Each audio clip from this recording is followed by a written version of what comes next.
La séparation entre l'Europe et la Russie est un drame.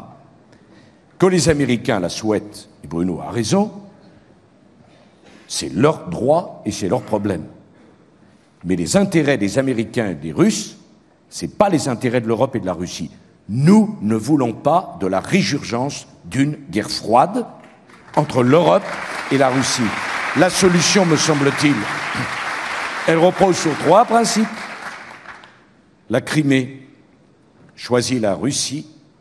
On ne peut pas leur reprocher, de la même manière que j'avais imposé à l'époque à M. Poutine de laisser les Kosovars se séparer des Serbes. Si le Kosovo a eu le droit d'être indépendant de la Serbie, je ne vois pas comment on pourrait dire, avec le même raisonnement, que la Crimée n'a pas le droit de quitter l'Ukraine pour rejoindre la Russie, alors même que c'est une décision de M. Khrouchtchev qui a administrativement rattaché la Crimée à l'Ukraine.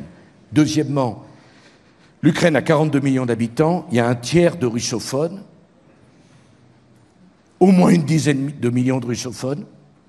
Ce n'est pas anecdotique, l'Ukraine est un pont entre la Russie et l'Europe.